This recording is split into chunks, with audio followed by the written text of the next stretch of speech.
Temos a partir das redes sociais, da sua página pessoal, uma denúncia pública que dá conta de uma perseguição supostamente de morte que estás a sofrer através de alguns elementos ligados ao Serviço de Investigação Criminal e outros. Gostávamos de saber, de forma resumida, o que se passa de concreto. Ok. Primeiro, muito obrigado, ilustre Carlos, jornalista e amigo. Bem, na verdade, eu no passado havia advogado um processo de uma família Luamba, sobre a venda de um imóvel no OJN. E sobre isso, os rapazes não me queriam pagar os honorários enquanto advogado, nem a mim, nem também os valores dos intermediários. Tanto, também, assim como também a avó, só que eles não são também herdeiros. Então, estes chegaram a abrir um processo crime contra a minha pessoa, no caso, no SIC geral, que é o processo 709/24-05, este é o número do SIC, e com o número da PGR 681/24-D. Nessa altura aqui aparecem os ofendidos, não é? Supostamente os filhos do senhor André Luamba. E o instrutor do processo deste processo, no momento que fez a participação, foi o senhor Domingos André, que é o superintendente-chefe. Só que, ao ver a morosidade do processo, quando a PGR para se pronunciar nisso, então, por conta própria, ele convidou amigos, não é, que são todos assassinos, armaram-se todos eles, e vieram à minha procura com essa viatura aqui, que é a viatura que eu meto na foto, que é a viatura de marca Land Cruz de cor castanha, com a matrícula LD 0509 FJ. Estes vieram até a minha casa na altura no Banguila para poderem me matarem assim a tiros, na presença da minha família. Felizmente para mim, infelizmente para eles, o crime deles, a tentativa dele foi frustrado por causa dos meus cães que eu tinha em casa. E fiz daí a minha confusão, porque também pratiquei artes marciais durante muito tempo. Por isso é que eu até, no entanto, sou o terceiro dan de jiu-jitsu. Isso não lhes foi possível. Então, falei com o diretor nacional do SIC hoje, e este, por sua vez, lhe mandei também as fotos que foram feitas na altura pela minha filha, e reencaminhei com o Carlos, que as fotos estão aí agora nas redes sociais. E essa, por seu turno, não é, manda deter o senhor Domingos André, o superintendente-chefe, que estava mesmo colocado lá no SIC geral também. O que é que acontece? Abre-se um processo com o número 811/2405. Neste processo, eu sou ofendido pela tentativa de homicídio que esse grupo tentou fazer. Só que, infelizmente, quando o processo tramita até a PGR e atribuem o número 675/24I, a magistrada deste processo solta o senhor Domingos André, que era o único que estava detido, porque os outros ainda estavam foragidos. Ao soltá-lo, porque supostamente estava doente, não podia ficar ali muito tempo, e o processo podia correr seus trâmites normais. Assim, então, o processo foi correndo seus trâmites normais. Eu fui para lá outra vez prestar outras declarações, pedi a minha constituição de assistente nos autos, os meus advogados também fizeram novas disposições que colocaram para lá. E a procuradora, pura e simplesmente, nunca se pronunciou. Nunca na vida teve se pronunciado nesse processo. O que me espanta agora é que o segundo instrutor do processo, que é o senhor Franklin Pereira Bravo, diz-me que não, a procuradora digníssima ordenou que o processo deixe para o tribunal para ir a julgamento. E eu pergunto, mas vai a julgamento como? Se não foi apreendido nos autos a viatura que eu apresento como sendo o meio que foi utilizado para cometer o tal crime. Não foi apreendido os armamentos que eles faziam com ele acompanhar. Não foi apreendido os passes do SIC que todos eles estavam a utilizar. Porque todos eles começaram a utilizar o passe do SIC. Não se deteve os outros também, nem foram ouvidos em sede de interrogatório. Os mandantes principais do crime, que está claro, que são os filhos, são a família Luamba, no caso, os filhos do malogrado André Domingos, o senhor Adão Luamba, no caso, o senhor Adão Luamba. Então me pergunto, estamos a encobertar quem e porquê? E o processo anda ali. Agora, para o meu espanto, no dia 28, enquanto eu pensava que está tudo bem, no dia 28, quando eu fui a buscar a minha filha que estava com problema de tuberculose no Pangueiro, Dia 28, Eu, por favor. dia 28 de dezembro, no dia 28 de dezembro, tanto o ano passado, mês passado, dia 28 de dezembro, nós estamos a falar, hoje é dia 4 ou 5, estamos a falar depois da semana antepassada, a semana passada. Eu, quando vou ao Panguila, para ir buscar a minha filha, que está com de tuberculose, para levá-la ao Hospital Geral do Sequel, eu passei normalmente. No meu regresso, eu passei em velocidade, tendo em conta a preocupação. Nesta altura, esse grupo estava, um grupo novamente, estavam lá, aí perguntar às pessoas onde é que vive o Dr. Jovete. E um destes apaixona-se com alguém, por sinal, é a ex-mulher do meu irmão menor. E diga-lhe a ele, depois de deixar um dos copos que estavam a consumir, olha, nós estamos a procurar o Dr. Jovete, queremos mesmo lhe estender aqui. Porque ele levou supostamente 74 milhões, não é pertencente à família Luamba. Então ele, como está armado esperto, como a justiça, já que a justiça não está a fazer o seu papel, nós queremos ele apagar. E eu passo, nessa altura, quando eu passo, eles tentaram me perseguir, sem eu perceber o que estava a passar. Só que, felizmente para mim, eu deixo pela via do Gostoso, vou à direita. E eles vão pela via da Pumangol, lá no Panguila. Eles pensaram que eu fui pela via da Pumangol, por ser estrada asfaltada.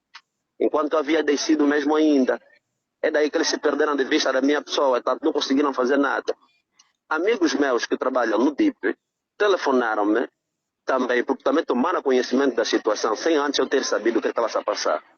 Aí me pedi para que eu fosse para lá para falar com eles. Quando eu vou ao Panguila, isso no dia 31, não é? Ele me põe a par de toda a situação. Eu disse, pá, é de lamentar, isso é complicado, mas eu preciso agora ficar mais atento. Então ele disse, está bem, tomei boa nota, deixa-me ver se consigo só tirar o cabelo para me aproveitar e já ir embora para casa. Eu, ao descer para ir tirar o cabelo na rua, quem vai ao Teto Vermelho, me deparo exatamente com a mesma viatura, com as mesmas viaturas que me foi informar.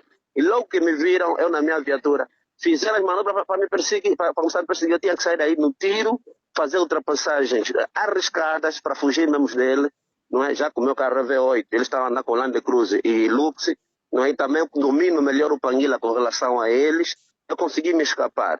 Pronto, se nós continuar a deixar assim, daqui a pouco acabaria por servir. Nessa altura é tão complicado, não é? As nossas instituições que deveriam nos garantir o maior bem que é a vida, assim como também a sociedade, que poderiam também ajudar a partilhar a informação. Ficamos todos assim num olhar apávido, para quando amanhã acontecer matando o Dr. Jovete, vamos meter como manchete. Advogado, ou simplesmente o Dr. Jovete Domingos é morto por milhantes.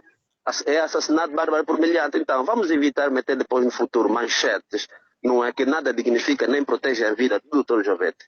Este é o momento, esta é a altura para que todos nós começamos a denunciar pessoas como esta. Bem, doutor, está claro. Voltou a apresentar esta denúncia aos órgãos do nosso país e a resposta é sempre, há sempre essa burocracia, desculpa. Eu voltei a falar com o mesmo instrutor do processo, que é o processo 675/24I, que já decorre trâmites lá mesmo no sítio geral, por sinal, onde trabalha o principal autor deste crime, que é o senhor Domingos, o superintendente-chefe Domingos André, dele a conhecer. Ele, pura e simplesmente, quando me alega que o processo já se remeteu a tribunal, sem antes ter se feito tudo quanto eu já não ia, que é a questão de se apreender a viatura, de marca Toyota Land Cruiser, de cor castanha, com a matrícula LD 0509FJ, não foi apreendida. É a mesma viatura também que está aí outra vez estar a girar, assim como mais outras viaturas, mais uma Land Cruiser de cor branca e mais uma outra Hilux também de cor branca, só não tem as matrículas ainda, porque esse dado foram dados. Muito bem, doutor. Uma outra questão, avançou aqui há bem pouco tempo de que estes supostos meliantes que tentam persegui-lo referem-se a mais de 70 milhões de kwanzas que terás supostamente levado. Isso terá acontecido ou se trata simplesmente de uma versão dos mesmos para encontrá-lo? Não. Na verdade, esses haviam alegado, só arrogar-se no direito de serem proprietários do imóvel no Hoje Ainda. E este imóvel, eles diziam que era do falecido pai deles.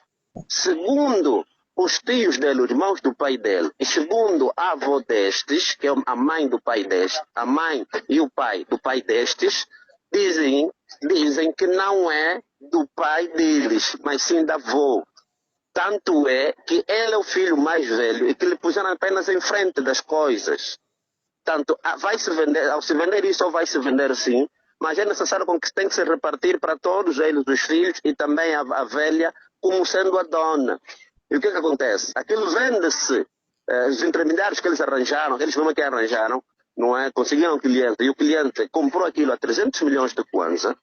Destes 300 milhões de kwanzas, tinha de sair lá cerca de 5% dos intermediários, que corresponde a 15 milhões de kwanza. E dali também sairia o meu pagamento dos honorários, porque aquilo não tinha documentos nenhum. Não tinha documentos porque eu fui o advogado que foi constituído para tratar os documentos, para fazer para participar da negociação da venda, para fazer também, para retirar o Mamadou que estava lá, porque ele também estava subarrendado. O Mamadou também voltou a subarrendar mais a um chinês que tinha um monte de problema aí. Eu tratei de fazer tudo isso. Então, ao venderem isso aqui, então eu teria recebido o meu dinheiro na ordem de 24 milhões de kwanzas. O que eles fazem? Quando o dinheiro entra nas suas contas, o dinheiro foi entrando, eles vão por detrás dos chineses a proibir com que não pagassem, eu enquanto advogado, não pagasse o dinheiro dos intermediários e não dassem também o dinheiro da velha, que era 115 milhões. Então, eles começam a receber esse dinheiro à força lá, nós na inocência, e quando fizemos o balanço, eles estavam aí a fugir. Então, eu tive que recorrer às instituições do Estado. Inicialmente, recorri à terceira secção da Sala do Civil e Administrativo do Tribunal Comarca de Luanda, fazendo uma notificação judicial avulsa para a cobrança de meus honorários. Infelizmente, eles não foram, não iam, fugiam, ir para o tribunal. É quando eu me recordo que existe um processo crime a decorrer sobre o mesmo assunto, por terem subornado 2 vezes, não é? Em que, nessa altura, foi o tio dele que estava em frente a tudo isso aqui. E eu também era o advogado. Então, simplesmente decidi cobrar honorários por cima disso, e a lei permite, neste processo crime. E o juiz da 15ª secção havia mandado bloquear as contas dos mesmos, mandou-lhe chamar, informou e ordenou com que deveriam ter pagar o advogado, porque por direito deve ser pago. Eles haviam dito que podiam pagar e o tempo passava e não pagavam. Então voltei eu a marcar uma audiência com o juiz disse, está bem, vamos tentar, vou notificá-lo outra vez. Notificou-os, não foram. O que é que o juiz faz? Mandou transferir o dinheiro, que se encontrava nas contas deste ainda, se é que existia algum dinheiro para transferir para a minha conta. Quando fizeram isso, foi um valor de 74 milhões de kwanzas, que foi transferido para a minha conta por ordem do tribunal. Destes 74 milhões de kwanzas que foi transferido para a minha conta por ordem do tribunal, foi subtraído já lá, por ordem do tribunal, os 24 milhões do advogado, que são nossos, é meu e do escritório, 15 milhões que são dos intermediários, o restante que havia restado, que era 34 milhões, não é? Deu-se à velha, que é a mãe do falecido, no caso do avô deles. Tá vendo? E ainda falta para completar os tais 115 que era para completar da velha. E pronto. E o que é que eles fazem? Quando vão ao SIC e quando vão ter com pessoas, eles falam de que eu me apropriei de 74 milhões. Esses valores fizeram-se chegar. Então, se trabalharem, vão dividir. Sim, doutor, a confirmação de que essa distribuição foi feita. Posso contactar, posso lhe disponibilizar o contato dos intermediários, posso disponibilizar os contactos da própria avó desses indivíduos. Assim como também posso confirmar por via dos extratos bancários. Muito bem, doutor, resumidamente, pelo menos em 1 minuto, o que está a causar a fúria destes senhores? Pelo menos em 1 minuto. Não tem uma outra explicação, senão mesmo pessoas de má fé, é que naturalmente também estão a aliciar outras pessoas que pelo dinheiro é capaz de fazer de tudo e mais alguma coisa. A única coisa é isso que eu posso dizer, porque em regra geral sabemos que quando você contrata serviço, deves pagar de forma assim, tal como você procurou o advogado, sem ninguém te procurar, sem ninguém te bater à tua porta, fazendo o seu trabalho, imperativamente deves lhe pagar. Não pagando é má fé. Aqui estamos a falar de cometimento de crimes. Então não é nada bom. Então aqui não tem outra explicação senão dizer que são mesmo completamente assassinos, que são completamente pessoas desonestas e pessoas sem escrúpulo nenhum para se viver nessa sociedade.